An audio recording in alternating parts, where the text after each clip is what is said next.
નમસ્કાર, મનસુખભાઈ સુવાગિયા, અધ્યક્ષ જળક્રાંતિ ટ્રસ્ટ રાજકોટ।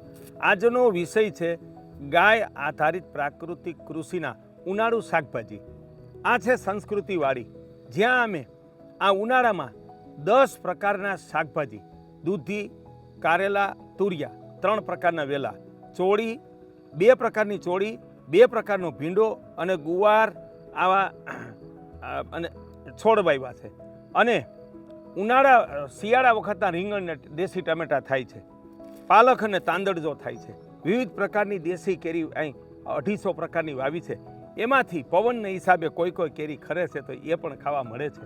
ત્યારે મારે ખેડૂતોને સંદેશો આપવો છે કે કિસાનોના મગજમાં કૃષિ ખાતાએ અને કંપનીઓએ એવો ભ્રમ પેદા કરી દીધો કે રાસાયણિક ખાતર અને દવા વિના શાકભાજી ન થાય। ત્યારે મિત્રો, અમે શિયાળા ચોમાસામાં 20 પ્રકારના દેશી શાકભાજી, ઉનાળામાં 10 પ્રકારના, કુલ 50 પ્રકારના શાકભાજી વાવીએ છીએ। અને અહીં અમે આપ જોઈ શકો છો કે રોગનું ઘર એવો ભીંડો, અને શિયાળામાં કોબી, ફુલાવર, ટમેટા, રીંગણ, વાલોને સંપૂર્ણ રોગ નિયંત્રણમાં અમે સફળતા મેળવી છે। શ્રેષ્ઠતમ વિકાસ છે, ભરપૂર ઉત્પાદન છે અને લાંબો સમય ઉત્પાદન છે। રાસાયણિક ખાતર દવાથી ભીંડો અને તુરિયા માત્ર 40-45 દિવસ ઉત્પાદન આપે છે, જે અહીંયા તુરિયા 75 થી 80 દિવસ અને ભીંડો તો 100 થી 120 દિવસ ઉત્પાદન આપે છે। રાસાયણિક ખાતરથી ટમેટા અને રીંગણ માત્ર 75 થી 90 દિવસ જ ઉત્પાદન આપે છે, ત્યારે અહીંયા 150 થી 180 દિવસ ઉત્પાદન આપે છે।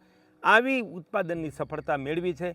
ત્યારે આ અપનાવી અને કિસાનોને કેવું છે કે આપણે ખેતર છે, પાણી છે, સાધનો છે અને બજારમાંથી 250 ગ્રામ શાક, 500 ગ્રામ શાક લઈને ખાઈએ છીએ, ત્યાં આપણી અસ્મિતા, આરોગ્ય અને પ્રાણની હત્યા છે।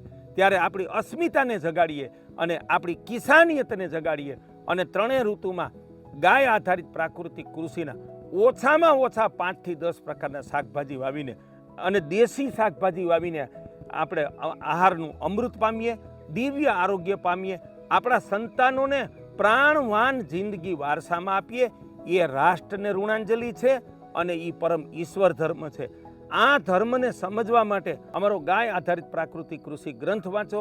એ ગ્રંથ મંગાવવા માટેનો નંબર છે 99798 64 503, જળક્રાંતિ ટ્રસ્ટ રાજકોટ।